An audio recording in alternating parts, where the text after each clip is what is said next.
الحمدللہ الحمدللہ رب العالمین والصلاة والسلام علی رسولہ الکریم وعلی آلہ واصحابہ اجمعین، اما بعد، واعوذ باللہ من الشیطان الرجیم، بسم اللہ الرحمن الرحیم۔ یا ایہا الناس قد جاءتکم موعظۃ من ربکم وشفاء لما فی الصدور وہدی ورحمۃ للمؤمنین۔ بسم اللہ الرحمن الرحیم۔ رب اشرح لی صدری ویسر لی امری واحلل عقدۃ من لسانی یفقہوا قولی۔ میرے عزیز سامعات، آپ سبھی کا درس قرآن مجید میں تہہ دل سے خیر مقدم ہے۔ السلام علیکم ورحمۃ اللہ وبرکاتہ۔ کیسے آپ سبھی لوگ؟ اللہ تعالیٰ کی ذات بابرکات سے امید ہے کہ آپ سبھی بخیر و عافیت ہوں گے اپنے گھر پر۔ اللہ تعالیٰ کرے کہ آپ اچھی رہیں، خوشحال رہیں، دنیا اور آخرت دونوں میں اللہ آپ کو کامیابی نصیب کرے، آمین۔ سلسلے وار درس قرآن مجید میں سورہ بنی اسرائیل چل رہی تھی، اور سورہ بنی اسرائیل کی آیت نمبر 104 تک ہم لوگوں نے لاسٹ ویک مکمل کر لیا تھا تفصیل کے ساتھ، اور آج انشاءاللہ 105 آن ورڈز جانیں گے، اور اب چند آیات ہی بچی ہے، تو آج انشاءاللہ درس قرآن مجید میں سورہ بنی اسرائیل مکمل ہو جائے گی، آیت نمبر 105 سے 111 تک انشاءاللہ۔ تو اس سے پہلے کہ آج کا درس قرآن شروع کیا جائے، لاسٹ ویک کا ایک کوئک ریویژن دیتے ہیں آپ کو، تاکہ آپ کو یاد آ جائے اور آپ کا ردم بن جائے۔ اور جو عید الاضحیٰ میں سوئیں کھا کر اور چاپ کھا کر وہ سب بھول چکے ہیں نا، وہ جلدی سے ریکال کرنے کی ضرورت ہے۔ تو لاسٹ ویک ہم لوگوں نے آیت نمبر 97 سے 104 تک جانا تھا، تو صرف لاسٹ ویک کا ریویژن ہم لوگ کریں گے۔ آیت نمبر 97 ہے، اعوذ باللہ من الشیطان الرجیم، بسم اللہ الرحمن الرحیم۔ وَمَن يَهْدِ اللَّهُ فَهُوَ الْمُهْتَدِ، اور جسے اللہ ہدایت دیتا ہے بس وہی ہدایت یافتہ ہوتا ہے، اور جسے وہ گمراہ کر دے تو ہرگز نہیں پائیں گے آپ ایسے لوگوں کے لیے کوئی مددگار اس کے سوا۔ اور ہم انہیں جمع کریں گے قیامت کے دن ان کے منہوں کے بل، اندھے، گونگے اور بہرے۔ ان کا ٹھکانہ جہنم ہے، جب بھی اس کی آگ دھیمی ہونے لگے گی ہم ان پر اسے اور زیادہ بھڑکا دیں گے۔ اللہ تعالیٰ نے اس آیت میں فرمایا کہ جسے اللہ ہی ہدایت دیتا ہے وہی ہدایت یافتہ ہوتا ہے، اور جسے وہ گمراہ کر دے تو اس کو ہدایت آپ بھی نہیں دے پائیں گے۔ تو کون ہدایت یافتہ ہوتا ہے، یعنی اللہ کس کو ہدایت دیتا ہے، یہ بات ہم لوگ نے لاسٹ ویک تفصیل سے جانی تھی کہ جو ہدایت کا طالب ہوتا ہے، جو چاہتا ہے کہ اسے ہدایت ملے، وہ اللہ کی رضا والا راستہ جان لے تو اللہ تعالیٰ اسے ہدایت نصیب کر دیتا ہے، راہ ہدایت اس کے لیے استوار کر دیتا ہے۔ اور جو انسان ہدایت پانا ہی نہیں چاہتا، اس کی خواہش ہی نہیں کرتا، اس کی طلب ہی نہیں کرتا، اس کی کوشش ہی نہیں کرتا، تو ایسے کو اللہ تعالیٰ چھوڑ دیتا ہے بھٹکتا ہوا، چونکہ اللہ تعالیٰ کا اذن ہر ایک چیز کے لیے ضروری ہے، پازیٹیو نیگیٹو ہر ایک چیز کے لیے، ہدایت پانا اور گمراہ رہنا، ان دونوں ہی چیزوں کے لیے اللہ کا اذن، اللہ کا سینکشن ضروری ہے۔ اس لیے اللہ تعالیٰ اس کو اپنی طرف منسوب کرتا ہے کہ اللہ ہدایت دیتا ہے اور اللہ گمراہ کر دیتا ہے۔ تو فرمایا کہ وہ پھر الٹیمیٹلی ان سب کو قیامت کے دن جمع کریں گے، اور منہ کے بھل ان کو جہنم میں ڈالا جائے گا، اور وہ بہرے، گونگے اور اندھے ہوں گے۔ کیوں؟ لاسٹ ویک ہم نے آپ کو بتایا تھا، جو ہدایت کی باتوں کو دیکھنے سے اپنی آنکھ کو موندے رہا، وہ قیامت کے دن الٹیمیٹلی اندھا بن کر اٹھایا جائے گا، اور ان کے کان حق کو سننے سے رکے رہے تو وہ بہرے ہوں گے، اور ان کی زبانیں حق کے لیے گویا ہونے سے گریز کرتی رہیں تو وہ گونگے بن کر اٹھائے جائیں گے، اور الٹیمیٹلی وہ جہنم میں ڈال دیے جائیں گے منہ کے بل، اور وہ جہنم کی آگ کبھی بھی کم نہیں ہوگی ان کے لیے، اللہ تعالیٰ انہیں اسے بھڑکاتا رہے گا۔ آیت نمبر 98 میں ہم لوگوں نے جانا تھا، یہ سزا ہے ان کی اس بنا پر کہ انہوں نے ہماری آیات کے ساتھ کفر کیا، اور انہوں نے کہا کہ کیا جب ہم ہو جائیں گے ہڈیاں اور چورا چورا تو کیا ہم دوبارہ اٹھا لیے جائیں گے ایک نئی مخلوق کی صورت میں؟ یعنی جو انہوں نے بعث بعد الموت کا انکار کیا تھا، اللہ کی آیات کے ساتھ کفر کیا تھا، نہ صرف قرآن کی آیات بلکہ پوری آفاق اور انفس میں بکھری ہوئی تمام آیات کا انکار کیا تھا، اس کا اندیکھا کیا تھا، تو اللہ تعالیٰ نے ان کو یہ سزا دے گا روز قیامت۔ تو وہ اس بات سے انکار کرتے تھے کیا ہم اٹھائے جائیں گے، مٹی مٹی ہو چورا چورا ہو جائیں گے، مر جائیں گے، کھپ جائیں گے، ختم ہو جائیں گے، اور ہمارا کچھ بھی ہماری مٹی بھی ہماری ہڈی بھی گل کے مٹی میں مکس ہو چکی رہے گی تو کیا ہم اٹھائے جائیں گے؟ تو اللہ تعالیٰ نے ان کو اس باعث کی نہ جانے کتنی نشانیاں آفاق میں بکھیر دی ہیں ان کے لیے کہ اللہ تعالیٰ کے لیے بہت آسان ہے زندہ کو مردے اور مردے کو زندہ سے نکالنا اور ریوائیول، تو اس کے بعد بھی یہ نصیحت کیوں قبول نہیں کرتے؟ اس وجہ سے ان کو جہنم میں ڈالا جائے گا۔ آیت نمبر 99 میں ہم لوگوں نے جانا تھا، کیا انہوں نے غور نہیں کیا کہ وہ اللہ جس نے آسمانوں اور زمین کو پیدا کیا ہے وہ اس پر قادر ہے کہ ان جیسے پھر پیدا کر دے، اور اس نے مقرر کیا ہے ان کے لیے ایک وقت معین جس میں کوئی شک نہیں، مگر ان ظالموں نے انکار ہی کیا سوائے کفر اور کفران نعمت کے۔ تو اللہ تعالیٰ نے فرمایا کہ اللہ تعالیٰ کے لیے تو بہت آسان ہے کہ انسان کو دوبارہ زندہ کر دے، کیونکہ اللہ تعالیٰ نے آسمانوں اور زمین کو پیدا فرمایا ہے، اور آسمان اور زمین کی پیدائش انسانوں کی پیدائش سے، انسان کی تخلیق سے بہت مشکل کام ہے۔ تو جب اللہ تعالیٰ آسمان اور زمین کو اتنے منظم طریقے سے پیدا کر کے اسے منظم طریقے سے چلا سکتا ہے تو انسانوں کا دوبارہ پیدا کیا جانا اس کے لیے کون سی مشکل بات ہے؟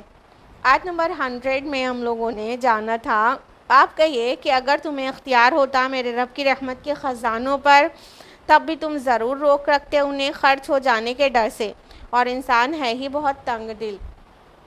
تو اللہ تعالیٰ فرما رہے ہیں کہ مشرکین عرب جو آپ کا انکار کر رہے ہیں، نبی آپ کی تکذیب کر رہے ہیں، اور یہ بھی چاہتے ہیں کہ نبوت ان کو ملی ہوتی، یعنی رب کی رحمت خصوصاً یہ والی نبوت اور رسالت، اور عموماً سبھی کہہ سکتے ہیں، تو اگر ان کو نبوت ملی ہوتی تو یہ تو اس میں سے اللہ کی رحمت میں سے ذرا بھی لوگوں میں شیئر نہیں ہونے دیتے، کیونکہ یہ اتنے خسیس اور اتنے بخیل ہیں کہ یہ تو اللہ تعالیٰ اپنی پوری کی پوری رحمتوں کے خزانے ان کو دے دیتا جو کبھی ختم نہیں ہوں گے، لیکن یہ اس کو بھی خرچ کرنے سے ڈرتے کہ ختم نہ ہو جائے، یہ اتنے بخیل ہیں۔ تو ایسے بخیل لوگوں کو اللہ تعالیٰ اپنی نعمتیں دے دے، اپنی رحمتیں ان کے اوپر نازل کرے اور ان کے اوپر اپنی نبوت رکھے، ایسا نہیں ہو سکتا۔ آیت نمبر 101 میں ہم لوگوں نے جانا تھا کہ اور ہم نے موسیٰ کو 9 واضح نشانیاں عطا کی تھیں، تو ذرا پوچھیں آپ بنی اسرائیل سے اس زمانے کا حال۔ جب کہ موسیٰ ان کے پاس آئے تو فرعون نے ان سے کہا کہ اے موسیٰ میں تو تمہیں ایک سحر زدہ آدمی سمجھتا ہوں۔ تو اللہ تعالیٰ نے یہ آخری رکوع میں کے شروع میں موسیٰ علیہ السلام کا واقعہ پھر سے آگے جو سورہ کے شروع میں بات ہوئی تھی موسیٰ علیہ السلام کے بارے میں بھی، تو اب یہاں پہ یہ فرمایا کہ 9 نشانیاں موسیٰ علیہ السلام کو اللہ تعالیٰ نے دی تھیں۔ وہ 9 نشانیاں کیا کیا تھیں؟ ایک تو عصائے موسیٰ اور ید بیضاء، یہ تو پہلے دن سے موسیٰ علیہ السلام نے فرعون کو شو کی تھی۔ اس کے علاوہ قحط سالی، پھلوں میں کمی اور فصلوں کا نقصان، طوفان، ٹڈی دل، مینڈھک، چچڑیاں، یہ سارے نشانیاں ملا کر 9 نشانیاں ہو گئیں، اور خون، اتنی 9 نشانیاں ہو گئیں جو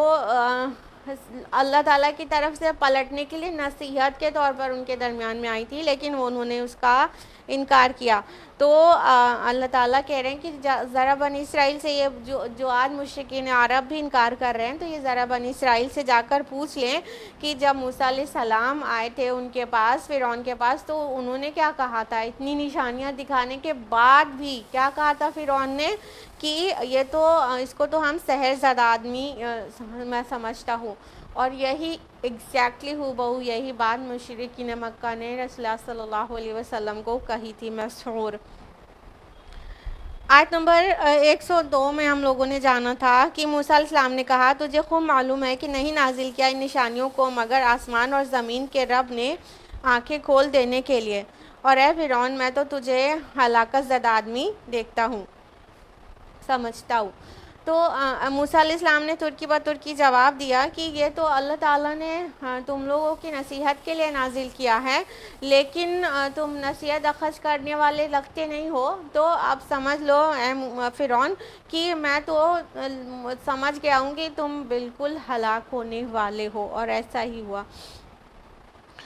آیت نمبر 103 میں ہم لوگوں نے جانا تھا، تو اس نے ارادہ کیا کہ انہیں اکھاڑ پھینکے زمین سے، لیکن ہم نے غرق کر دیا اس کو اور جو اس کے ساتھ تھے سب کو۔ تو موسیٰ علیہ السلام کے ساتھ اور بنی اسرائیل کے ساتھ کیا پلاننگ کی تھی اس نے، فرعون نے، کہ ان کو کسی بھی طرح مطلب کرش کر دیں، لیکن اللہ تعالیٰ نے کیا کیا، وہ فرعون کے ساتھ ہو گیا، اور فرعون اور آل فرعون سب کے سب دریا میں غرق ہو گئے، اور ان میں سے کوئی بھی نہیں بچا۔ تو یہ اللہ کا پلان تھا، اور ان کا جو پلان تھا وہ کس طرح سے برباد ہو گیا۔ آیت نمبر 104 میں ہم لوگوں نے جانا تھا، اور اس کے بعد ہم نے بنی اسرائیل کو حکم دیا کہ تم لوگ زمین میں آباد ہو جاؤ، پھر جب آئے گا پچھلے وعدے کا وقت تو ہم لے آئیں گے تم سب کو سمیٹ کر۔ تو اللہ تعالیٰ نے پھر اپنی سرزمین کا وارث بنی اسرائیل کو بنا دیا، جو وہاں کمزور تھے فرعون کے درمیان، بنی اسرائیل کو اس کا وارث بنا دیا، اور فرمایا کہ جب پچھلے وعدے کا وقت آئے گا تو ہم تم کو پھر سے سمیٹ لیں گے۔ اس کے دو معنی ہم نے آپ کو بتائے تھے، ایک تو یہ کہ روز قیامت سب کو اللہ تعالیٰ پھر سے اکٹھا کر لے گا حساب و کتاب کے لیے، اور دوسرا معنی یہ بھی بتایا تھا کہ اشارہ اس طرف بھی ہے کہ جو بنی اسرائیل کا ڈائسپورا چل رہا تھا، دور انتشار ان کا، وہ قیامت کے قریب پھر سے اکٹھا ہو جائیں گے۔ اس سے اشارہ ملتا ہے، اور ہم جانتے ہیں کہ اسرائیل کا قیام ہو چکا ہے 1948 میں، اور پوری دنیا سے بنی اسرائیل یعنی یہود کو اکٹھا کیا گیا ہے اسرائیل میں۔ تو یہ بھی اس طرف بھی اشارہ ہو سکتا ہے کہ قرب قیامت میں تم کو پھر سے ایک جگہ پر اکٹھا کر لیا جائے گا، تاکہ وہ تمہارا گریٹر اسرائیل تمہارا گریٹر گریو یارڈ بن جائے۔ یہ تھا لاسٹ ویک کا ریویژن۔ اب ہم لوگ جانیں گے آیت نمبر 105 آن ورڈز تفصیل سے۔ تو آج جاتے ہیں آیت نمبر 105 کی تعویل میں۔ اعوذ باللہ من الشیطان الرجیم، بسم اللہ الرحمن الرحیم۔ وَبِالْحَقِّ أَنزَلْنَاهُ وَبِالْحَقِّ نَزَلَ، اور اس قرآن کو ہم نے حق کے ساتھ نازل کیا ہے، اور یہ حق کے ساتھ نازل ہوا ہے۔ وَمَا أَرْسَلْنَاكَ إِلَّا مُبَشِّرًا وَنَذِيرًا، اور اے نبی صلی اللہ علیہ وسلم، ہم نے نہیں بھیجا ہے آپ کو مگر بشارت دینے والا اور خبردار کرنے والا۔ اب اللہ سبحانہ تعالیٰ قرآن مجید کی حقانیت بیان کر رہے ہیں، تو فرمایا کہ ہم نے اس کو یعنی اس قرآن کو حق کے ساتھ نازل کیا، اور یہ حق کے ساتھ ہی نازل ہوا ہے۔ اور یہاں پر حق لفظ بہت معنی خیز ہے، کہ اللہ تعالیٰ فرماتے ہیں کہ ہم نے اس کو حق کے ساتھ نازل کیا ہے۔ حق کیا ہے؟ جو سچائی ہو، جو سالڈ حقیقت ہو، جو فیک نہ ہو، جو باطل نہ ہو، جو بے مقصد نہ ہو، جو با مقصد ہو۔ تو اللہ تعالیٰ نے قرآن حکیم میں یہ ساری صفات رکھی ہے کہ قرآن مجید با مقصد ہے، قرآن مجید سچ بولتا ہے، اور قرآن مجید حق کے ساتھ آیا ہے، اس کا غایت حق ہے، اس کا مقصد حق ہے، اور اس کے مضامین حق ہے، اور اس کے نافذ ہونے کے بعد حق ہی نافذ ہوتا ہے۔ تو یہ ساری صفات قرآن مجید کے اندر ہے۔ تو ان صفات کے حامل قرآن کو تم جھٹلاتے ہو، اس کا انکار کرتے ہو، کہ اللہ تعالیٰ نے فرمایا کہ ہم نے اس کو حق کے ساتھ نازل کیا ہے۔ تو حق انسان کے اندر بھی انکلکیٹڈ ہے نا، جو قانون فطرت ہے وہ کیا ہے، قرآن کی عین مطابق ہے۔ جب قرآن انسان پڑھتا ہے تو اسے ایسا نہیں لگتا، اگر وہ احساس و شعور کے ساتھ اور ہدایت اخذ کرنے کی نیت سے جب قرآن پڑھتا ہے تو اس کو ایسا محسوس ہوتا ہے جیسے یہ میرے اندر کی آواز ہے۔ تو اللہ تعالیٰ نے فطرت میں جو کچھ انکلکیٹ کیا ہے وہی کتاب میں باہر سے ہے اور وہی اندر سے انکوڈڈ ہے، یعنی کہہ سکتے ہیں کہ جینس میں کوڈنگ کی گئی ہے، ہمارے عقل میں، ہمارے شعور میں، ہماری فطرت میں اس کی کوڈنگ کی گئی ہے۔ تو یہ جو کوڈنگ اندر ہے وہ کوڈنگ باہر بھی آ گئی، دونوں ایک دوسرے سے میچ کرتا ہے۔ تو قانون فطرت کے بھی عین مطابق ہے یہ، اور اس بات کی مطلب یہ دلیل بھی ہے کہ جو فطرت کی آواز ہوتی ہے اس سے بالکل ہم آہنگ آواز قرآن کی ہے، تو اس کی حقانیت کی یہ بھی ایک دلیل ہے۔ اور اللہ سبحانہ و تعالیٰ نے قرآن مجید کو حق کے ساتھ نازل کیا ہے۔ اس کی شان اللہ کے نبی صلی اللہ علیہ وسلم نے یہ فرمائی ہے، صحیح مسلم کی حدیث ہے، کتاب الصلاۃ المسافرین میں بھی ہے، کتاب فضائل قرآن میں بھی ہے۔ اللہ کے نبی فرماتے ہیں، حضرت عمر رضی اللہ عنہ راوی ہیں، فرمایا کہ اللہ کے رسول صلی اللہ علیہ وسلم نے فرمایا، ان اللہ یرفع بہذا الکتاب اقواما ویدع بہ آخرین، اللہ تعالیٰ اسی کتاب کے ذریعے سے قوموں کو اٹھائے گا اور اسی کی وجہ سے انہیں رسوا کر دے گا، پٹخ دے گا، انہیں زیر کر دے گا، انہیں رسوائی اور ذلت میں ڈال دے گا۔ تو اللہ تعالیٰ نے اس کتاب کی حقانیت یہ رکھی ہے کہ اب اس حق کو لے کر اٹھو گے تو تم دنیا میں سربلند ہوگے، اور اس کو چھوڑ دو گے تو اپنی ذلت و پستی میں خود جا گرو گے۔ اور ایسا ہی ہوا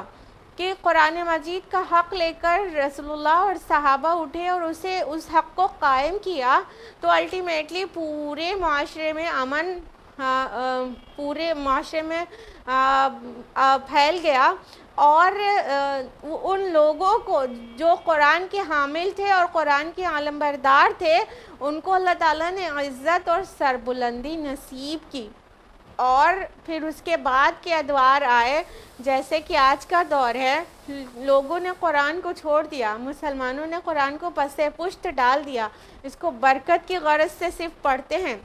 اس کے حق کو قائم نہیں کرتے، نہ اپنے نفس پر، نہ اپنی فیملی پر، نہ سوسائٹی میں، کہیں پر قائم نہیں کرتے۔ تو کیا ہوا؟ نتیجہ نکلا کہ اللہ تعالیٰ نے ذلت و رسوائی کو ہمارا مقدر بنا دیا۔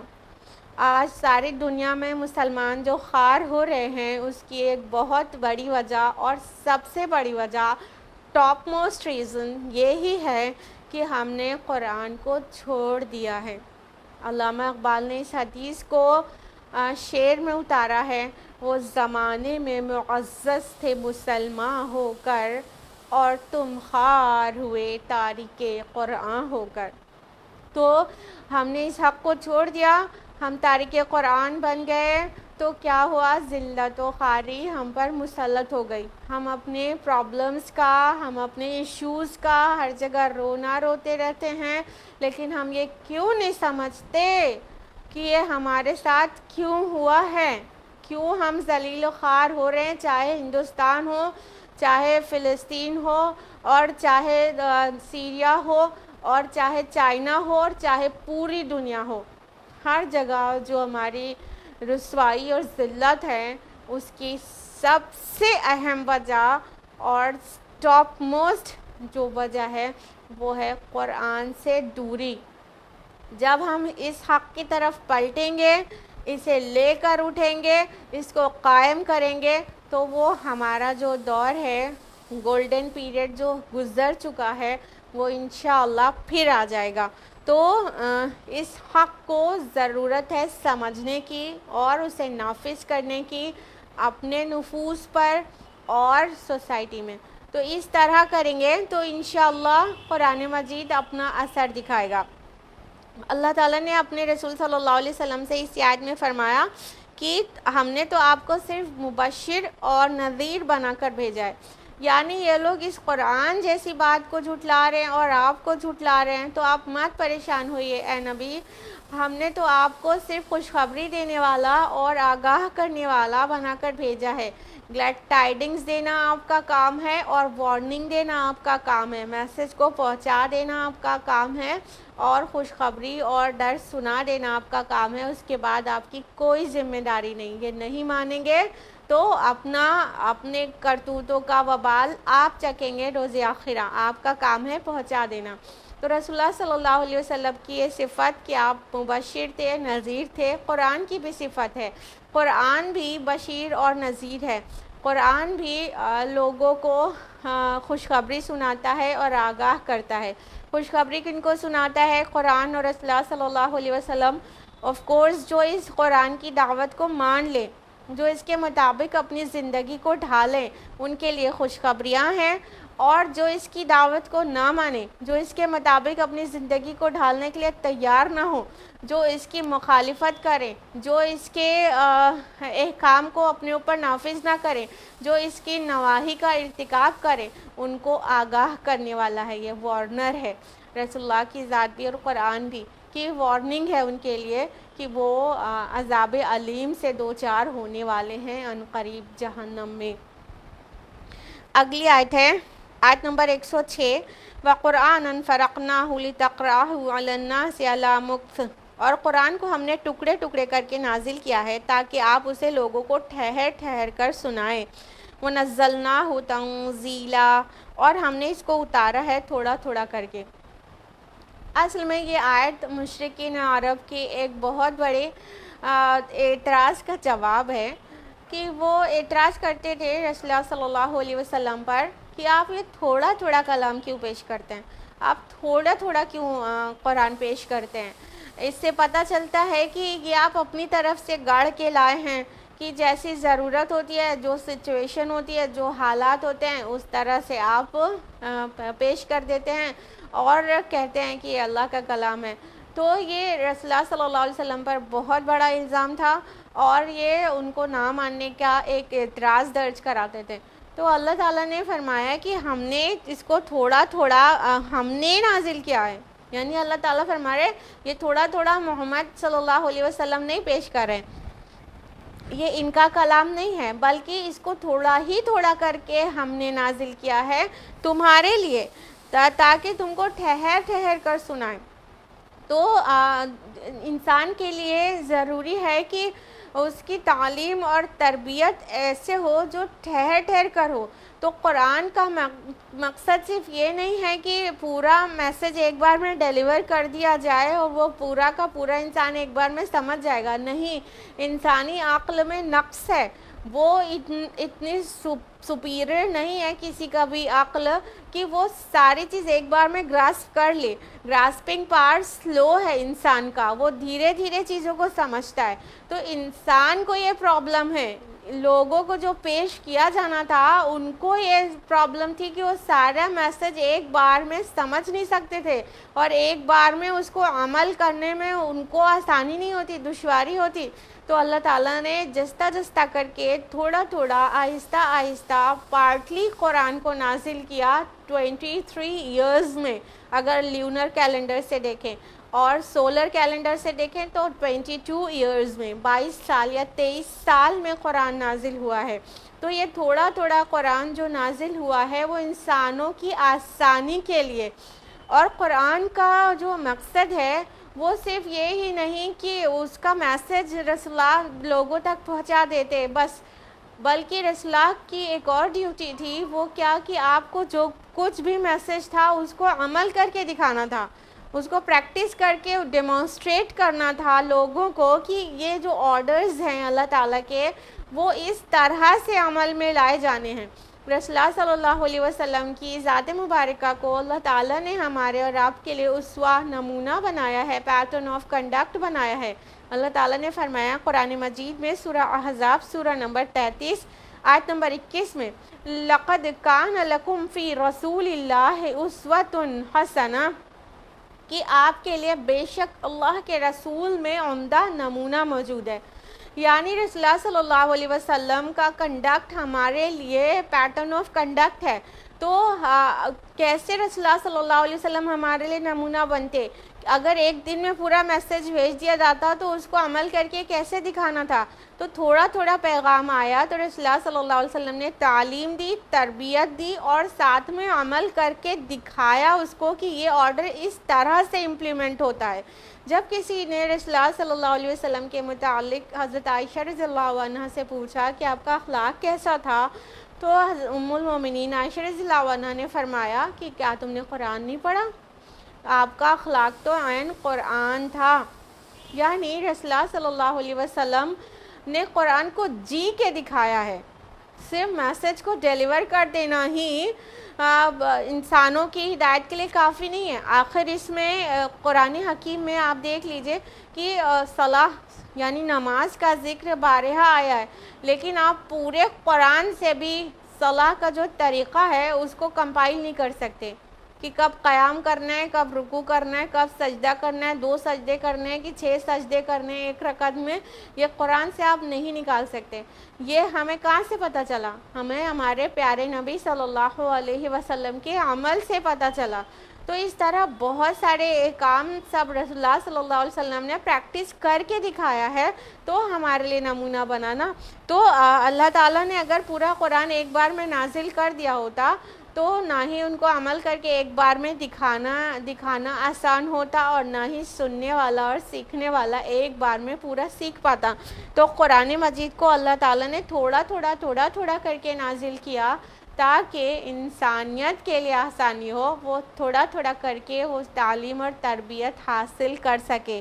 جیسی تعلیم اور تربیت ہم بچوں کو کرتے ہیں تھوڑی تھوڑی کر کے، تعلیم نام ہی اسی چیز کا ہے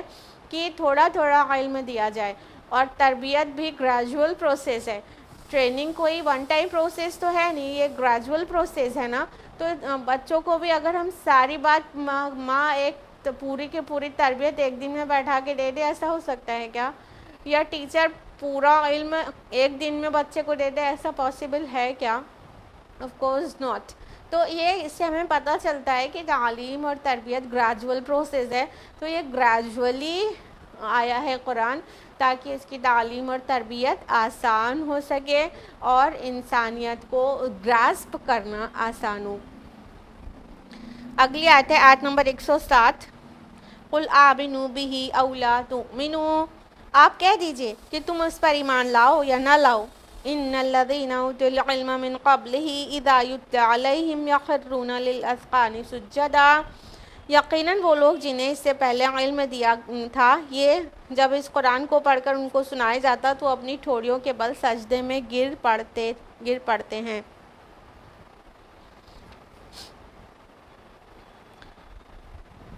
اللہ تعالیٰ فرما رہے ہیں مشرکین مکہ سے ان کو خطاب کر کے کہ تم ایمان لاؤ یا نہ لاؤ، میرے کچھ بندے ایسے ہیں جو اس قرآن سے ان کے اندر کتنا خشوع پیدا ہو جاتا ہے کہ جب ان کو قرآن پڑھ کر سنایا جاتا ہے تو وہ گر پڑتے ہیں سجدے میں ٹھوڑیوں کے بعد۔ اس سے ان کی عاجزی اور انکساری کا پتہ چل رہا ہے۔ اور یہ بندے کون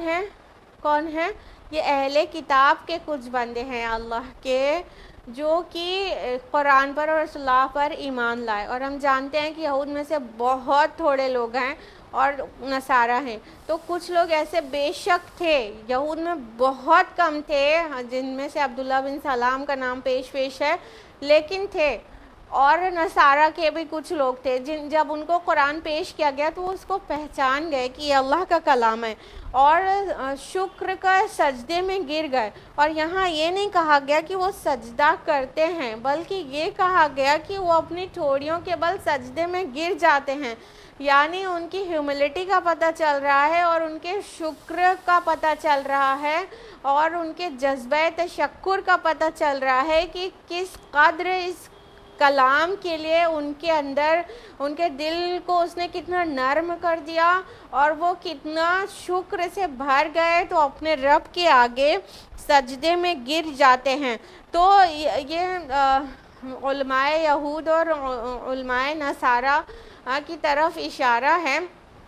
اور آپ کو یہ ضرور پتہ ہے کہ سورہ بنی اسرائیل مکی سورہ ہے. ابھی رسول اللہ صلی اللہ علیہ وسلم مدینہ نہیں گئے تھے ہجرت کر کے، لیکن یہ مکہ کے آخری دور کی سورہ ہے. تو یہ جو خبریں رسول اللہ کی تھیں وہ مدینہ پہنچنے لگی تھیں، یہود تک وہ خبریں پہنچ گئی تھیں کہ مکہ میں محمد نامی ایک شخص نے رسالت کا دعویٰ کیا ہے، اور قرآن بھی پہنچنے لگا تھا کہ یہ کلام اس نے پیش کیا ہے. تو چونکہ وہ خبریں وہاں تک پہنچ گئی تھیں بنی اسرائیل تک، یہود و نصارہ تک، تو ان لوگ اس کو پہچان گئے تھے، اور وہ عاجزی اور انکساری اور شکر کے جذبے کے ساتھ سجدے میں گر جایا کرتے تھے. تو اللہ تعالیٰ نے فرمایا کہ تم تو نہیں مان کر دے رہے ہو، تم مخاطب اول ہو ہمارے رسول کے، اور تم نہیں مان کر دے رہے ہو، بنو اسماعیل ہو تم، اور تمہارے درمیان سے اللہ نے رسول اٹھایا، تو تم یہ سمجھ لو تم نہیں مان رہے ہو. تو اللہ کو تمہاری کچھ بھی پرواہ نہیں، اللہ کو تمہاری کوئی پرواہ نہیں، اور تم سب اللہ کے نظر میں کوڑا کچرا ہو جو عنقریب وہ چھانٹ دے گا جھاڑ جھنکاڑ کو، اور تم کو اپنے کیفر کردار تک پہنچا دے گا. لیکن میرے کچھ بندے ایسے ہیں جن کو اس کلام کی اہمیت پتہ ہے، اور وہ اسے پا کر کتنا خوش ہیں، اور کتنا ان کے اندر دقت طاری ہو جاتی ہے اس کلام کو سن کر. آگے فرمایا وَيَقُولُونَ سُبْحَانَ رَبِّنَا إِن كَانَ وَعْدُ رَبِّنَا لَمَفْعُولًا، اور وہ کہتے ہیں کہ پاک ہے ہمارا رب، یقیناً ہمارے رب کا وعدہ تو پورا ہونا ہی تھا. وہ بنی اسرائیل کے علماء اور وہ لوگ جو پہچان گئے قرآن کو، تو وہ کہتے ہیں کہ پاک ہے ہمارا رب اور اس کا وعدہ تو پورا ہونا ہی تھا.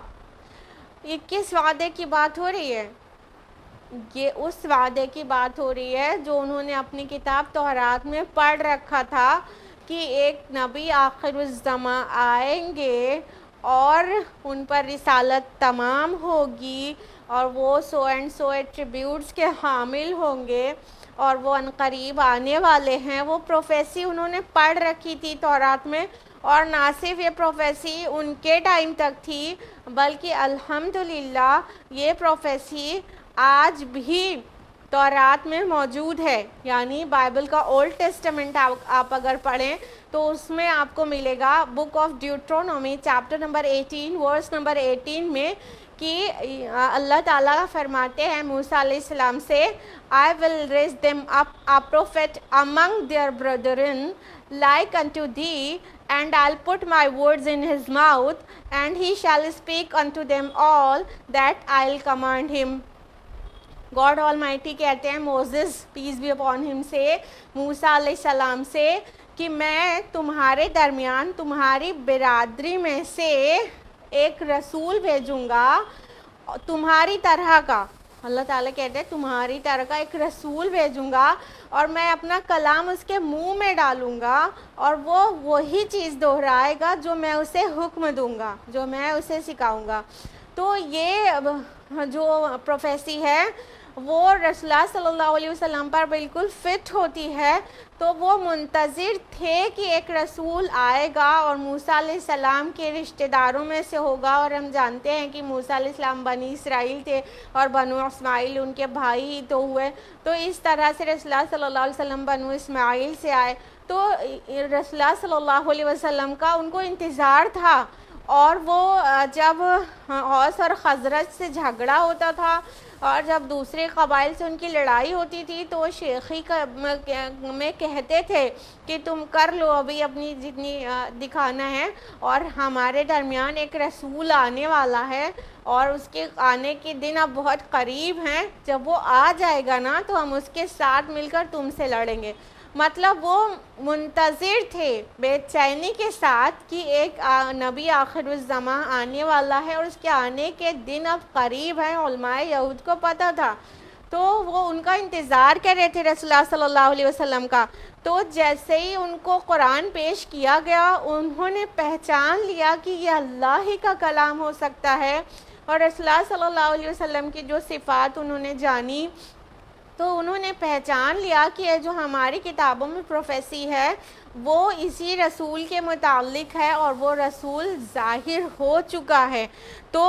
وہ کہنے لگتے ہیں کہ اللہ کا وعدہ تو پورا ہونا ہی تھا، یعنی کہ جو اللہ نے وعدہ کیا تھا ہم سے کہ ایک رسول بھیجیں گے، وہ وعدہ اللہ تعالیٰ نے پورا کر دیا، اور ہمارا رب تمام عیب اور نقص سے پاک ہے، اور سارے شکر اس کے لیے ہے کہ اس نے اس وعدے کو پورا کر دیا اور ایک عظیم رسول ہمارے درمیان اٹھا دیا۔ آیت نمبر 109 ہے وَيَخِرُّونَ لِلْأَذْقَانِ يَبْكُونَ وَيَزِيدُهُمْ خُشُوعًا، اور وہ گر پڑتے ہیں اپنی ٹھوڑیوں کے بل روتے ہوئے، اور یہ قرآن اضافہ کرتا ہے ان کے خشوع میں۔ تو وہ جب قرآن مجید کو سنتے تھے تو وہ بہت ہی خشوع کے ساتھ بالکل گر پڑتے تھے سجدے میں، اور وہ رو رو کر مطلب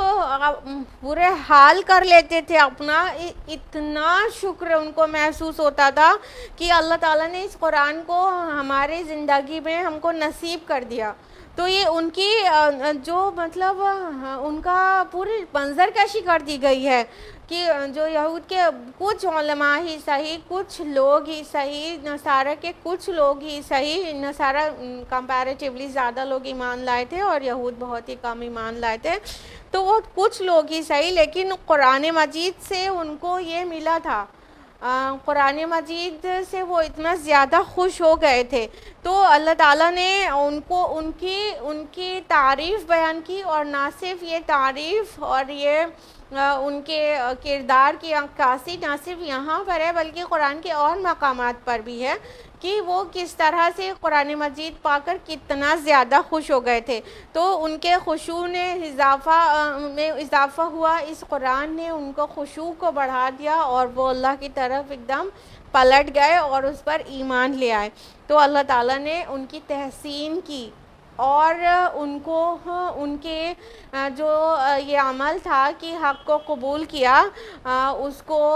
قرآن میں ان کی بات کو ذکر کر کے ان کی عزت کتنی بڑھا دی، سبحان اللہ۔ تو جو بھی حق کو پہچانتا ہے پھر اسے بغیر کسی اکڑ کے، بغیر کبر کے، بغیر انا کے اسے قبول کر لیتا ہے، تو یہ اللہ تعالیٰ کو بہت پسند آتا ہے۔ آخری کتاب تو آ چکی ہے، اگر ہم اور آپ اپنی اکڑ، اپنی انا کو سائڈ لگا کے حق کو قبول کر لیں تو کسی کتاب میں اللہ ذکر کرے گا ایسا تو ہم لوگوں کو خوش نصیبی نہیں مل سکتی ہے، لیکن اللہ تعالیٰ فرشتوں کی جماعت میں ذکر کرے گا، لہٰذا کبھی بھی حق کو پہچاننے کے بعد اس کو انا یا ایروگنس میں اس کا انکار نہ کریں، بلکہ حق کو پہچان جانے کے بعد اسے قبول کر لیں، چاہے وہ نفس پر کتنا ہی شاک ہو، چاہے وہ جمی جمائی بری عادت ہو اور سال سے جمی ہوئی بری عادت ہو، لیکن جب پتہ چل جائے وہ غلط ہے تو انا میں نہ پڑیں، جو حق ہے قرآن اور حدیث کی روشنی میں جو پیش کیا گیا ہے اس کو سر آنکھوں پر رکھیں، تو انشاءاللہ اللہ تعالیٰ ہماری اور آپ کی بھی تحسین کرے گا، تعریف کرے گا، کہاں؟ فرشتوں کی جماعت میں، ہماری جماعت سے بہت اعلیٰ اور بہت عمدہ جماعت میں، فرشتوں کے درمیان میں اللہ تعالیٰ ذکر کرے گا، اور اللہ تعالیٰ جو بھی اچھا عمل کرتا ہے اس کا مشکور رہتا ہے، اس کی قدر کرتا ہے۔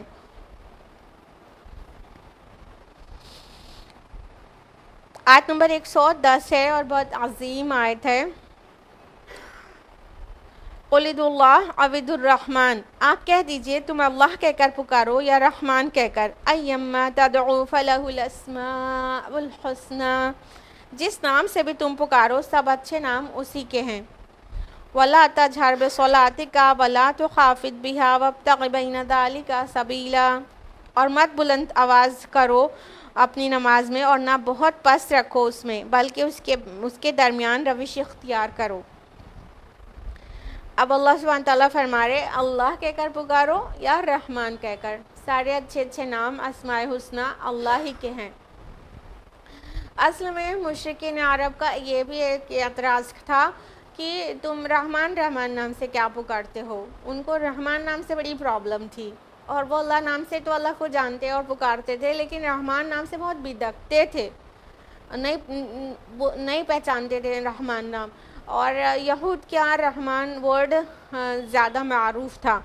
تو اللہ تعالیٰ فرما رہے کہ تم اللہ نام سے پکارو یا رحمان نام سے، جو بھی بیوٹیفل نیمز ہیں اللہ تعالیٰ کے، ان میں سے کسی سے بھی پکار سکتے ہو۔ یہ کوئی ایشو نہیں ہے کہ رحمان نام سے پکارا جائے یا اللہ نام سے۔ تو اللہ تعالیٰ نے فرمایا کہ سارے اچھے اچھے نام اسی کے ہیں۔ تو انسان اللہ تعالیٰ کے جو اسماء حسنہ ہے، جو بیوٹیفل نیمز ہیں، ان میں سے کسی سے بھی اللہ تعالیٰ کو یاد کر سکتا ہے، کسی بھی نام سے، بس وہ بیوٹیفل نیمز ہونا چاہیے جس نام سے اللہ تعالیٰ نے قرآن میں اپنے کو متعارف کرایا ہے، یا نبی اکرم صلی اللہ علیہ وسلم نے کی احادیث سے ہمیں پتہ چلتا ہے، وہ بیوٹیفل نیمز ہی ہونا چاہیے، اسماء حسنہ ہی ہونا چاہیے، اور کوئی ایسا نام نہیں ہونا چاہیے جس نام کی کوئی نیگیٹو میننگ نکلتی ہو یا وہ اللہ کے شایان شان نہ ہو۔ تو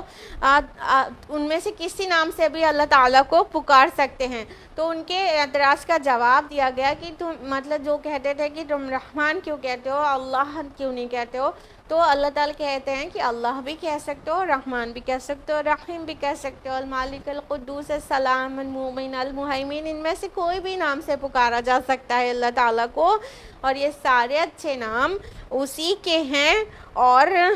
ہر خیر، ہر خوبی، ہر بھلائی کا منبع اور سرچشمہ وہ ذات باری تعالیٰ ہے، اور اس کے جو مختلف جو اسماء ہیں اس میں وہ اللہ کی صفات کا پتہ دیتے ہیں، تو ان صفاتی ناموں سے ہم کوئی بھی پکار سکتے ہیں۔ اور یہاں پہ ایک مسئلہ بھی پتہ چل رہا ہے کہ اللہ تعالیٰ فرما رہے کہ تم اپنی آواز کو صلاح کے اندر بہت نہ بلند کرو اور نہ ہی بہت پست رکھو، ان دونوں کے درمیان میں تم صلاح پڑھو۔ اور یہاں پہ صلاح سے مراد نماز بھی ہو سکتی ہے، اور صلاح سے مراد دعا بھی ہو سکتی ہے، اور دونوں بھی۔ تو یہ بھی اصل میں سچویشن کے حساب سے یہ حکم آیا تھا کہ جب رسول اللہ صلی اللہ علیہ وسلم یا مسلمان نمازیں پڑھتے تھے اور اس میں قرآن کی تلاوت کرتے تھے بآواز بلند، تو مشرکین کو بہت چڑ ہوتی تھی، وہ بہت مطلب ان کو نقصان پہنچانے اور ان کو ستانے کے ڈر پہ ہو جاتے تھے، وہ اتنا زیادہ ڈس لائک کرتے تھے کہ قرآن پڑھا جائے اور وہ آزادی سے لوگوں کو چھوڑے رہیں کہ وہ قرآن پڑھتے رہیں اور لوگوں کے کان میں جائے، کیونکہ ان کو بھی اچھا لگتا تھا سن کر اصل میں، اور انہیں اس حق کو دبانا تھا۔ تو الٹیمیٹلی حکم آ گیا کہ تم تیز آواز سے بہت پڑھا ہی مت کرو، اتنی آہستہ آواز سے بھی مت پڑھا کرو کہ پاس والا بھی نہ سن سکے یا تمہیں خود بھی سمجھ میں نہ آئے۔ تو ان دونوں کے درمیان والی آواز جو ہوتی ہے، نہ بہت تیز نہ بہت آہستہ، مطلب سلو آواز جو ہوتی ہے، اس آواز میں نماز پڑھا کرو۔ اس سے پتہ چلتا ہے اس آیت سے کہ اگر کسی دور میں کسی چیز کے لیے فتنہ چل رہا ہو تو اس فتنے کا کوئی سدباب کرنا چاہیے، کسی کو مطلب بھڑکانا نہیں چاہیے۔ ظاہر ہے ہم اللہ کے شعائر جو ہیں اس کو تو نہیں چھوڑ دیں گے، لیکن جو چیز آپشنل ہے یا جو حکم شریعت ہمارے لیے فرض نہیں ہے، تو اس کا کوئی ہم سائیڈ ویز نکال سکتے ہیں کہ سامنے والا پرووک نہ ہو۔ اگر کوئی پرووک ہوتا ہے تو اس سے دوسری چیز مطلب دوسرے انداز میں اسے کر کے اس کو پرووک ہونے سے روکنا چاہیے کہ ٹھیک ہے وہ نہ بڑھ کے ہم فتنہ فساد نہ ہی جنم لے۔ تو وہ جس چیز سے کوئی فساد کھڑا ہوتا ہے اور وہ چیز کوئی دن میں کوئی فرض چیز نہیں ہے تو پھر اسے اس کے علاوہ کوئی راستہ نکال لینا چاہیے. تو لوگوں کو پرووک کرنے سے بچنا چاہیے. تو یہ اس کا سولوشن دیا گیا کہ تم بہت تیز آواز سے نہ پڑھا کرو قرآن صلاح کے اندر، یا دعا بھی. صلاح کا میننگ جیسے ہم نے آپ کو بتایا کہ دعا بھی ہو سکتی ہے، تو بہت لاؤڈ وائس میں دعائیں نہیں کیا کرو، تھوڑا کم آواز میں اور بہت دھیمی بھی نہیں، بیچ کی آواز میں تم نماز پڑھ لیا کرو اور دعائیں کر لیا کرو. ان دونوں کے درمیان کی راہ نکال لو. اگلی آیت ہے اور جو کہ لاسٹ آیا ہے اس سورہ کی، وَقُلِ الْحَمْدُ لِلَّهِ، اور کہہ دیجئے کہ کل حمد اور کل شکر اللہ ہی کے لیے ہے. الَّذِي لَمْ يَتَّخِذْ وَلَدًا، جس نے نہیں بنائی کوئی اولاد. وَلَمْ يَكُنْ لَهُ شَرِيكٌ فِي الْمُلْكِ، اور نہیں ہے اس کا کوئی شریک بادشاہی میں. وَلَمْ يَكُنْ لَهُ وَلِيٌّ مِّنَ الذُّلِّ، اور نہ ہی اس کا کوئی دوست ہے کمزوری کی وجہ سے. وَكَبِّرْهُ تَكْبِيرًا، اس کی تکبیر کرو جیسے کہ تکبیر کرنے کا حق ہے. دیکھیے اس آیت میں اپنے آپ میں ایک کنکلیوڈنگ آیا ہونے کا پورا میسج مل رہا ہے کہ کس طرح سے سورہ کو کنکلیوڈ کیا جا رہا ہے. یہ لاسٹ کی جو 2 آیات ہیں یہ بہت عظیم آیات ہیں اور اللہ کے حمد اور شکر پر ختم ہو رہی ہے، اور سورہ کی سٹارٹنگ بھی اللہ کی تسبیح اور حمد کے ساتھ ہوئی تھی. اور اگلی سورہ جو ہے سورہ کہف، اس میں بھی آخر کی 2 آیات اسی طرح عظیم ہیں. تو ایکسٹریم لاسٹ آیا 111 ہے کہ اللہ تعالیٰ کہتے ہیں کہ اور کہہ دیجئے کل حمد اور کل شکر اللہ ہی کے لیے ہے. اصل میں لفظ حمد آیا ہے، تو حمد کا معنی صرف تعریف نہیں ہوتا. کہتے ہیں نا الحمدللہ رب العالمین، ساری کی ساری تعریف اللہ کے لیے ہے جو تمام جہانوں کا پروردگار ہے. ہاں، یہ مکمل معنی نہیں ہوا. جب کہا جائے گا کہ الحمدللہ ساری تعریف اللہ کے لیے ہے، یہ کافی نہیں ہوا. الحمدللہ کا مطلب ہوتا ہے کل کی کل تعریف اور کل کا کل شکر اللہ کے لیے ہے. صرف تعریف کے لیے عربی زبان کا لفظ مدح ہے، مدح، اور شکر کے لیے لفظ یہ عربی کا ہی ہے، شکر موجود ہے لفظ عربی زبان میں. تو مدح اور شکر ملا کے حمد بنتا ہے کہ کل تعریف بھی اللہ کے لیے ہے اور کل شکر بھی اللہ کے لیے. یعنی اللہ تعالیٰ نے جو کچھ عطا کیا ہے ان سبھی کا شکر اللہ کو ہی سزاوار ہے. جو کچھ ہم کو اللہ تعالیٰ نے سکلز دی، ٹیلنٹس دیا اور سماعت بصارت دی، اور پورے آفاق میں جو ہمارے لیے آسانیاں بکھیر دی اور بہت ساری چیزوں کو ہماری سروس میں دے دیا، ہمارے لیے مسخر کر دیا، ان تمام چیزوں کا شکر اللہ کے لیے ہے. اور سب سے خاص اور بہت بڑا شکر اس بات کا کہ اللہ تعالیٰ نے ہدایت کا سامان کر دیا، یعنی قرآن مجید نازل کر دیا. انسانیت کی ہدایت کے لیے جو عظیم الشان چیز ہے روئے زمین پر، وہ ہے اللہ کی طرف سے آئی ہوئی وحی. تو یہ وحی کا آنا، یہ اس کے لیے بہت زیادہ شکر کی ضرورت ہے. تو کل شکر بھی اللہ ہی کو ہے اور کل تعریف بھی اسی کی ہے کہ ہمارے پاس جو کچھ بھی ہے ہم اپنا کالر کھڑا کر لیتے ہیں نا کہ مطلب یہ میرا ہے اور میری تعریف ہے اس کی. تو اللہ تعالیٰ نے عطا کیا ہے، اس لیے الٹیمیٹ جو پریزز ہوں گی وہ اللہ کی ہوگی، آپ کی نہیں ہوگی.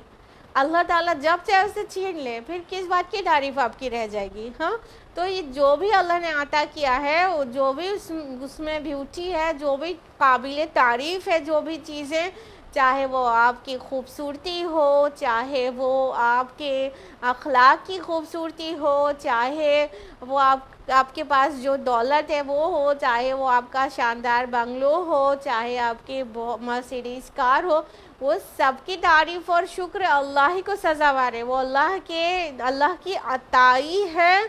اور ہماری ذاتی نہیں ہے. اس لیے ہر ایک چیز کی تعریف اللہ کے لیے ہونی چاہیے اور ہر ایک چیز کا شکر اللہ ہی کا ہونا چاہیے. یہ بنیادی نقطہ انسان کو سمجھ میں آ جائے نا، تو اس کے اندر عاجزی اور انکساری پیدا ہو جائے گی. اور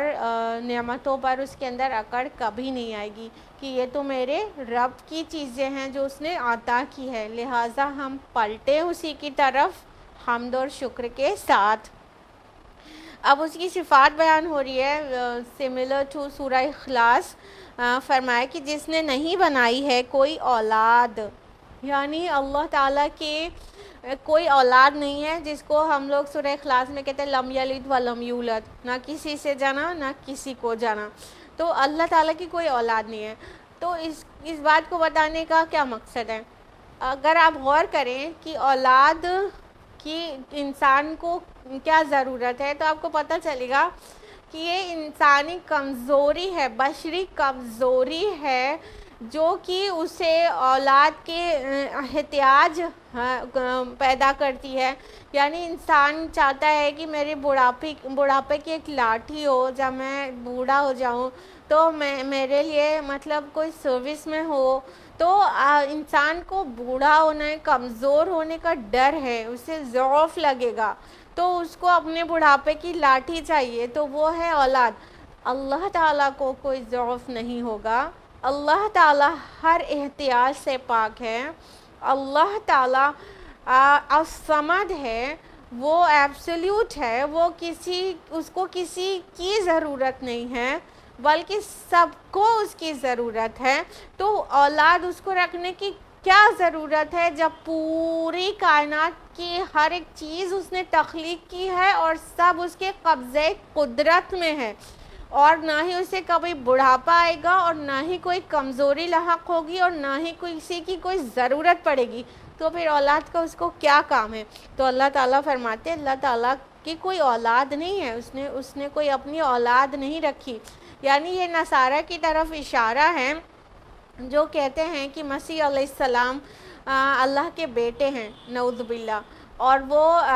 ثلاثہ کہتے ہیں نا، تثلیث کا عقیدہ ہے، ٹرینٹی کا، کہ اللہ جو گاڈ اور سن آف گاڈ یعنی عیسیٰ علیہ السلام اور ہولی اسپرٹ، تو اور یہ ہولی اسپرٹ جبریل امین کو کہتے ہیں، اور یہ ہولی اسپرٹ کی جگہ تثلیث میں پہلے حضرت مریم تھی، ٹھیک ہے، تو یہ اس کے بعد اب ہولی اسپرٹ آ گئے یعنی جبریل اسلام، یہ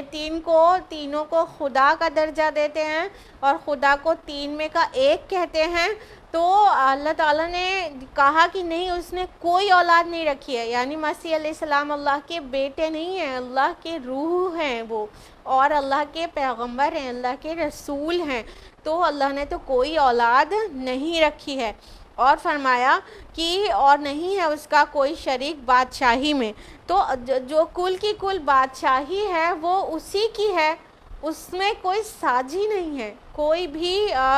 کسی کے ساتھ اس نے شیئر نہیں کیا ہے، جیسے مشرکین کا عقیدہ تھا کہ وہ فرشتے اللہ کی بیٹیاں ہیں، اور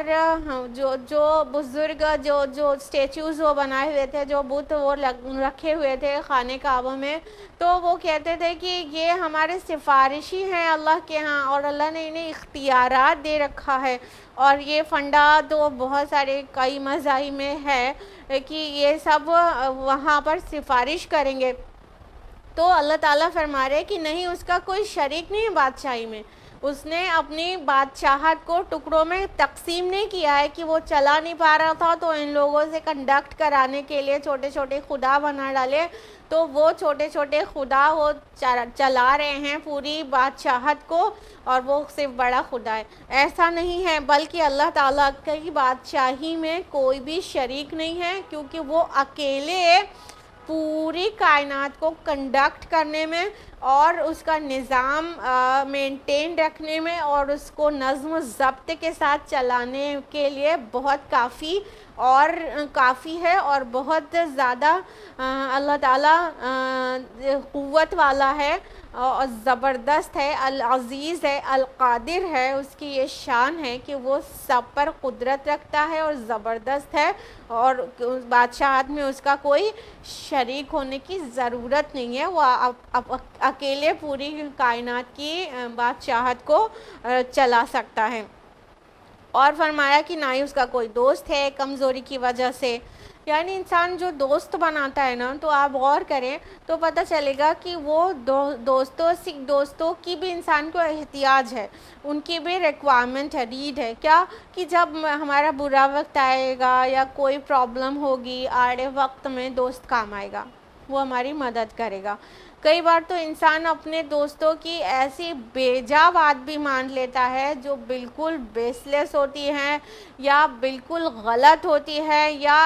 خود بھی ہم اس بات سے مطمئن نہیں رہتے، لیکن ماننا پڑتا ہے کسی کو کہ چلو آج ہم اس کی مانیں گے تو کل ہمارے برے وقت میں یا ہمارے کٹھن دور میں یہ بھی کام آئے گا۔ تو یہ انسان کی ضرورت ہے، یہ انسان کی ریکوائرمنٹ ہے کہ اس کے پاس ذل ہے، اس کے پاس کمزوری ہے، اس کے پاس ذلت، اس کی پرابلمز آ سکتی ہے، لیکن اللہ تعالیٰ کو نہ کوئی کمزوری آتی ہے نہ کوئی پرابلم، تو اس کو وہ اس معنی میں کسی کو دوست نہیں بناتا۔ دھیان رکھیے گا کہ اللہ تعالیٰ نے بہتوں کو اپنا ولی بنایا ہے، لیکن اس معنی میں نہیں بنایا کہ اس کو مشکل وقت میں معاذ اللہ وہ کام آئیں گے، بلکہ اللہ تعالیٰ تو جو بھی نیک بندے ہوتے ہیں ان کی عزت افزائی کے لیے، ان کی شان بڑھانے کے لیے ان کو اپنا دوست کہتے ہیں۔ اولیاء اللہ اس معنی میں دوست نہیں ہے کہ اللہ تعالیٰ کے کام آتے ہیں معاذ اللہ، تو اللہ تعالیٰ نے کوئی ایسا دوست کام آنے کے لیے اب اپنے اس کو ذل لاحق ہوگا، اس وجہ سے کسی کو دوست نہیں بنایا ہے، بلکہ کیا فرمایا وَكَبِّرْهُ تَكْبِيرًا، اور اس کی تکبیر کرو جیسے کہ تکبیر کرنے کا حق ہے۔ بہت بڑی بات کہہ دی گئی ہے۔ اللہ تعالیٰ فرماتے ہیں کہ اس کی بڑائی بیان کرو جیسے کہ اس کی بڑائی بیان کرنے کا حق ہے۔ ہم نے کیا کیا؟ کیا ہم نے حقوق کی ادائیگی کے ساتھ اللہ کی تکبیر بیان کی؟ ابھی تکبیر تشریق آپ لوگوں نے فریکوینٹلی ریسائٹ کی ہوگی، یہ عید الاضحیٰ کے پہلے عشرے میں اور ایام تشریق میں سب نے پڑھا ہوگا، اللہ اکبر اللہ اکبر، لا الہ الا اللہ واللہ اکبر، اللہ اکبر وللہ الحمد۔ یہ جو تکبیر ہے نا اللہ اکبر، یہ تکبیر زبان سے ادا کرنے کی چیز ہے، جو صرف ایک چیز ہوئی، زبانی تکبیر ہوئی، زبان سے کہا کہ اللہ سب سے بڑا ہے، اللہ از دا گریٹسٹ، یہ زبان سے ہم نے بولا، تکبیر کا حق ادا نہیں ہوا، یہ تکبیر کا ایک جز ہے، یہ نہیں کہہ رہے کہ کچھ ہے ہی نہیں، یہ زبانی تکبیر ہے، یہ تکبیر کا ایک چھوٹا سا جز ہے، لیکن یہاں پہ کیا کہا گیا؟ وَكَبِّرُ تَكْبِيرًا، اس طرح اس کی تکبیر بیان کرو، اس طرح اس کی بڑائی بیان کرو، اس کی گریٹنس کا بیان کرو جس طرح حق ہے۔ کیا ہم نے کہہ دیا اللہ اکبر تو تکبیر کا حق ادا ہو گیا؟ نہیں، ہم کو اللہ کو بڑا بنانا ہوگا اپنے نفوس میں، ہم کو اللہ کو بڑا بنانا ہوگا اپنی انفرادی زندگی میں، ہم کو اللہ کو بڑا بنانا ہوگا اپنی اجتماعی زندگی میں، ہم کو اللہ کو بڑا ماننا ہوگا اپنی فیملی لائف میں، ہم کو اللہ کو بڑا بنانا ہوگا سوسائٹی میں۔ یہ کیسے ہوگا؟ جب تک ہم اپنے آپ میں، اپنی فیملی سوسائٹی میں اللہ تعالیٰ کے حکم کو، ایک کام کو نافذ نہیں کریں تو اس کا مطلب ہوگا ہم نے اللہ کو بڑا نہیں بنایا۔ مؤذن صدا دیتا ہے اللہ اکبر اللہ اکبر، تو کیا ہم اس کا جواب دیتے ہیں اللہ اکبر اللہ اکبر؟ کیا ہم نے واقعتاً اللہ کو بڑا بنایا؟ کیا ہماری فیملی میں اللہ بڑا ہے؟ معاذ اللہ، یعنی اللہ کی چلتی ہے ہمارے گھروں میں، ہماری سوسائٹی میں اللہ کی چلتی ہے، ہمارے گھروں میں تو ہماری چلتی ہے یا شوہر کی چلتی ہے یا سوسائٹی ہمارے بچوں کے اوپر، تو ہم اللہ کو بڑا بناتے نہیں، یعنی اللہ کے حکم کے مطابق بچوں کی تو تعلیم و تربیت کرتے نہیں۔ اللہ تعالیٰ چاہتا ہے کہ اللہ تعالیٰ نے جو احکام دیا ہے اس کے مطابق انسان اپنے کو ڈھالے۔ دیکھیے جو لوگ ایسا نہیں کرتے ان کے لیے تین الفاظ آئے ہیں سورہ مائدہ میں، سورہ مائدہ سورہ نمبر 5 آیت نمبر 44 میں آیا وَمَن لَّمْ يَحْكُم بِمَا أَنزَلَ اللَّهُ فَأُولَٰئِكَ هُمُ الْكَافِرُونَ، جو بھی اللہ کی اتاری ہوئی وحی کے مطابق فیصلہ نہ کرے وہی کافر ہے۔ آیت نمبر 45 میں فَأُولَٰئِکَ هُمُ الظَّالِمُونَ، اور وہی لوگ ظالم ہیں. اور آیت نمبر 47 میں فَأُولَٰئِکَ هُمُ الْفَاسِقُونَ، اور وہی لوگ فاسق ہیں. جو بھی اللہ تعالیٰ کے حکم کے مطابق فیصلہ نہ کرے وہ کافر ہے، ظالم ہے، فاسق ہے. یہ کہا گیا تو اللہ کی تکبیر کا حق یہ ہے کہ ہمارے پورے اعمال میں، انفرادی حیثیت میں بھی اور اجتماعی حیثیت کے اعمال میں بھی، ہر جگہ اللہ کے حکم کو نافذ کریں تو اس کی تکبیر کا حق ادا ہوگا. یہ ہے عملی تکبیر. زبانی تکبیر کافی نہیں ہے. جب ہم عملی تکبیر کریں گے تب جا کر حق ادا ہو جائے گا. حق ادا ہو جائے گا کہنا بھی حماقت ہے ایکچولی. تب یہ ہے کہ ہم اللہ کے حضور کھڑے ہو کے کہہ سکتے ہیں ہم نے کوشش کی تھی آپ کی تکبیر کا حق ادا کرنے کی، وہ ہو جائے گا، ایسا کہنا بھی ایک ٹائپ کی حماقت ہے. تو یہ تھی سورہ بنی اسرائیل جو مکمل ہو گئی ہے الحمدللہ. آیت نمبر 111 تھی یہ، اور اس کے ساتھ ہی سورہ مکمل ہوتی ہے اور آج کا درس قرآن بھی. تو آج کے لیے اتنا ہی. اللہ سے دعا ہے کہ اللہ تعالیٰ آپ کو محفوظ رکھے کووڈ-19 سے اور تمام مہلک امراض سے آپ کی حفاظت فرمائے. آمین. وآخر دعوانا الحمدللہ رب العالمین. اس سے پہلے کہ آپ کو گڈ بائے یعنی سلام کہا جائے، آپ میرے چینل کو سبسکرائب نہیں کیا ہو تو اسے سبسکرائب کر لیجئے اور بیل آئیکن کو بھی پریس کریے. یوٹیوب چینل کو اور فیس بک پیج کو بھی لائک کرنا نہیں بھولیے گا، اور فیس بک گروپ بھی آپ چاہیں تو جوائن کر لیجئے. والسلام علیکم ورحمۃ اللہ وبرکاتہ.